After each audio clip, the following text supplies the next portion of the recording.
박근혜 정부 들어서서 무죄가 유죄로 둔갑을 했습니다. 참으로 유감입니다.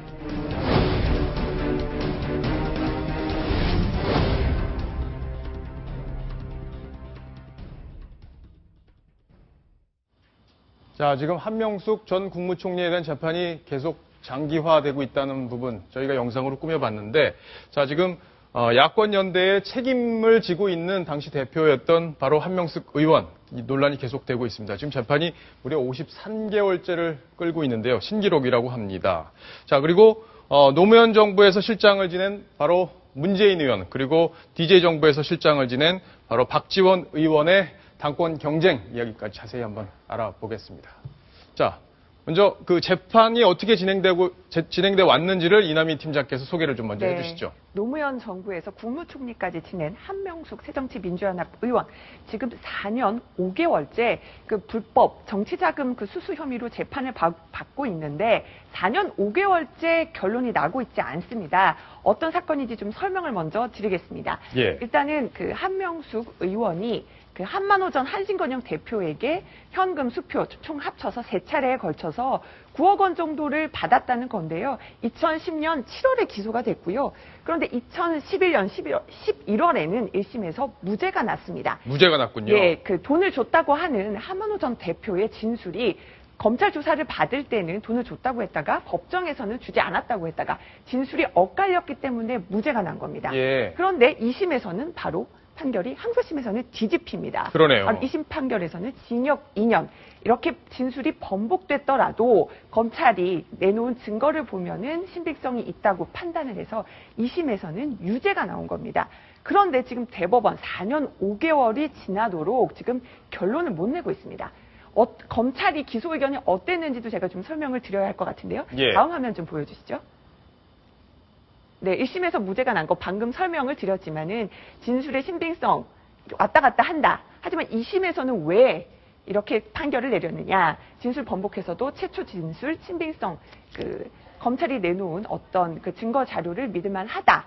이렇게 재판부가 판단을 한 겁니다. 검찰이 어떤 기소 의견을 냈는지 좀 더 살펴보겠습니다.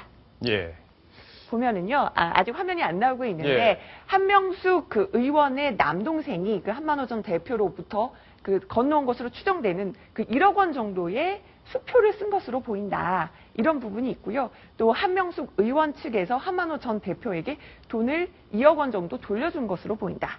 이런 증거들 같은 것들을 보면서 결국은 그 재판부에서도 2심 재판부에서도 유죄를 그 판결을 하면서 징역 2년을 그 선고를 했습니다. 자, 김태현 변호사. 지금 무려 53개월이 걸렸어요. 자, 지금 신기록이라고 하더라고요. 정치자금법 위반 혐의로. 이렇게 오래 걸리는 이유가 뭔가요?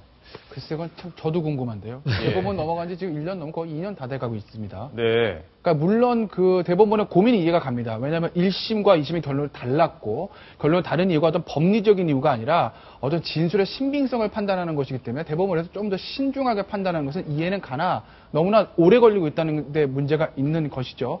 글쎄 아마도 제가 뭐 조심스럽게 추측해보건데 이건 정말 추측입니다. 대법원에서 어느 정도 이 정치적인 어떤 고려를 하고 있는 게 아닌가 그렇게밖에 의심이 들 수밖에 없고요. 만약에 대법원에서 만약에 무죄의 심증을 가지고 있다면 바로 무죄 선고했을 겁니다. 그러면 한명숙 그 총리가 무죄로 끝나는 것이 되겠죠.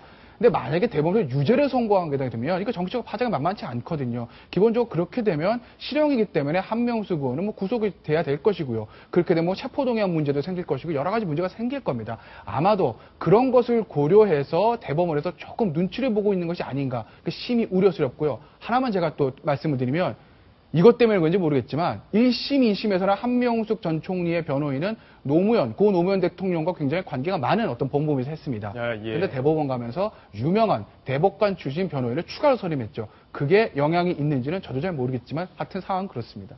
전관예우 가능성이 있을 수도 있다라는 가능성을 언급해 주셨는데 자, 이남희 팀장이 이 부분도 좀 언급을 더 해주셨으면 좋겠네요. 일단은 재판기간 4년 5개월로 역대 최장인데요. 2위가 3년 10개월.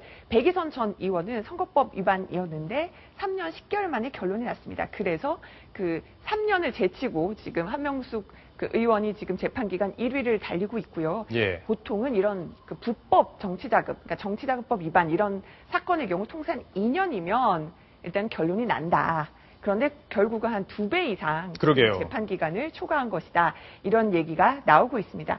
아무래도 이제 재판이 초과된 기간 동안 받은 세비를 산정해 보면 3억 원으로 추정이 됩니다. 자, 지금 정치자금법 위반 혐의는 통상 100만 원 이상의 형이 선고될 때, 벌금형이 이상이 선고될 때 의원직을 상실하게 됩니다. 그래서 사실 2심에서 나온 형이 그대로 대법원에서 확정이 된다면 진작에 의원직을 상실할 수도 있는 그런 상황이기 때문에 왜 이 재판 결과가 나오지 않는지 아마 궁금해 하시는 분들이 많을 텐데 저희한테 시청자 의견이 쏟아졌습니다. 한마디로 쏟아졌기 때문에 저희가 또 그런 의견을 받아들여서 이렇게 코너로 오늘 한번 꾸며봤습니다. 자, 윤정희 기자께 질문 하나 드릴게요. 네. 지난주 말에 보면 한 보수단체에서 한명숙 전 국무총리를 국보법 위반으로 고발을 한 사건이 있었어요. 그건 왜 그런 거죠? 네, 바로 보수단체 활빈단이 고소를 한 겁니다. 국가보안법 위반 혐의인데요. 어떤 사연인 거 알고 보니까 이 통합진보당이 국회로 입성하기까지 한명숙 전 총리가 했던 역할이 컸다, 이게 주장입니다. 그러니까 살펴보면 2012년 총선 당시에 이 야권연대를 성사를 시키면서 이석기 의원 등 이 아로 수뇌부를 국회까지 끌어들이는 역할을 했다라고 주장을 하고 있는 건데요.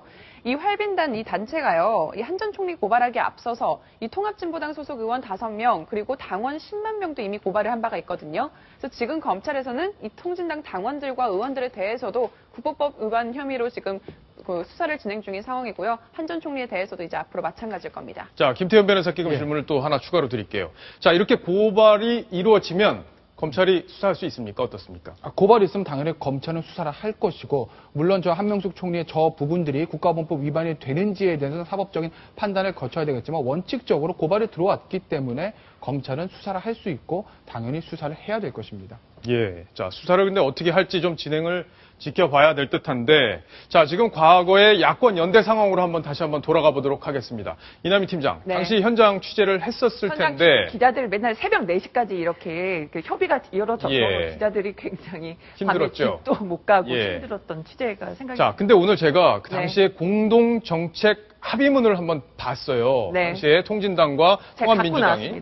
바로 그건데. 그 안에 좀 놀랄만한 얘기들이 많이 들어있더라고요. 일단은 내용을 보시면서 설명을 좀 드리겠습니다. 일단은요, 한미 FTA, 이명박 정부 하에서 진행되고 있는 한미 FTA 전면 반대한다. 결국 노무현 정부 때 한미 FTA를 이렇게 체결하기로 했는데, 결국 이걸 좀 뒤집는 듯한 통합진보당과 당시 민주통합당의 어떤 정책연대 합의문에 이런 내용들이 있었고요.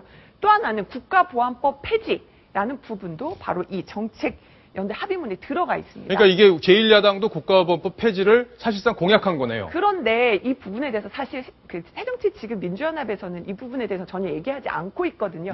하지만 당시 야권연대 정책 합의문에는 바로 이 국가보안법 폐지 부분도 들어가 있습니다. 이 외에도 제가 좀 더 양심적 병역 거부 인정도 같이 들어가 있고요. 또 자주 외교라는 부분도 이 정책 연대. 자주 외교요? 그런데 이것은 이제 보통 통합진보당에서 자주 쓰는 말이죠. 제가 정확하게 설명을 드리면 호혜 평등과 평화지향적인 자주 외교를 추진한다. 그리고 비핵화 및 평화체제 구축을 목표로 한다. 이런 내용이 여기에 지금 담겨 있습니다. 자, 자주 외교라 하면 결국에는 반미정서가 반미정서를 자극하는 주로 이제 통합진보당에서 많이 주장해왔던 그런 메시지들이 그대로 여기에 담겨 있는 겁니다. 물론 민주통합당이 그 이후에 여기에 담겨있던 메시지를 그대로 실천은 하지 않았지만 굉장히 위험한 약속이었다. 이런 평가가 많습니다. 자, 그럼 하태경 차장께 질문 하나 드리겠습니다. 지금 새누리당의 하태경 의원이 2011년 3월에 북한으로부터 왕재산에게 지령이 내려왔다. 야권 연대를 통해서 국회에 진출해라. 이런 지령이 내려왔다는 게 지금 사실로 드러난 거잖아요. 그렇죠. 그건 재판에서도 그게 확인이 된 거기 때문에. 자, 그렇다면은 그런 플랜 하에서 이런 공동 합의문까지 나온 건데. 자, 이걸 어떻게 봐야 될까요? 결국 당시 상황으로 되돌아보자면 당시 야당 인사들이 한미 FTA에 반대한다면서 주한미국 대사관으로 몰려가서 시위를 벌였던 모습 여러분들 생생하게 기억할 거라고 생각합니다. 당시 어떤 야권의 상황은 단독으로는 집권할 수 없기 때문에 민주통합당 얘기입니다. 민주통합당으로서는 어떤 야권 연대라는 게 절실했었고요. 당시에 종북 세력들은 이제는 음지에서 활동하지 말고 양지에 나가서 양지에서 떳떳하게 활동하겠다. 이런 어떤 보관들이 있었는데 그 두 개가 맞아 떨어지면서 제1야당 그리고 종북 세력 이렇게 하나로 만들어지는 그런 계기를 마련했는데 그런 것들이 모두 하태경 의원을 통해서 이번에 통진당 해산 사건의 유력한 증거로 채택이 됐었고요. 그런 것들이 실제로 2012년 상황에서 벌어졌다는 사실, 다 사실로 증명되고 있습니다. 자, 이 합의문을 보면 국가보안 폐지나 이런 부분들이 바로 그런 정신들이 반영된 것은 아닌지 그런 의심도 충분히 가능하다 이렇게 생각이 됩니다. 자, 지금 시청자 질문이 막 하나 들어왔습니다. 같이 한번 보겠습니다.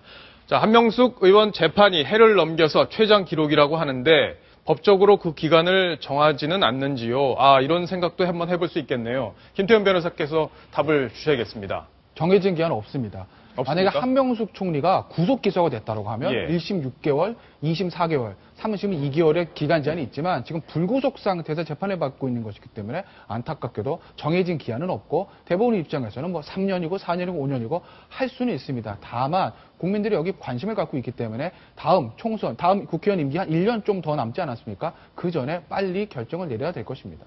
자, 근데 2심에서 보면은 실형이 나왔잖아요. 2년 실형이 집행유예가 아니라. 근데 왜 법정 구속이 안 된 건가요? 그것은 그러니까 집행유예를 할 수도 있고 그렇지만 실형을 선고하면서 법정 구속 안 하는 경우도 많습니다. 이 건 같은 경우에는 사실 항소심 재판부에서 좀 고민한 거로 보입니다. 일단 현역 의원 신분이라는 점도 고려했겠지만 기본적으로 1심에서 무죄로 판단한 것을 2심에서 뒤집어서 유죄로 판단하는 것이고 그 근거가 어떤 법리적인 이유가 아니라 가장 중요한 증인의 어떤 증언의 신빙성의 문제이기 때문에 항소심 재판부에서도 조금 부담을 느꼈던 것 같고 그래서 유죄에 실형을 선고하면서 법정 구속은 하지 않은 것으로 보입니다. 예, 그랬군요. 자, 명쾌하게 정리를 김태현 변호사께서 해줬습니다.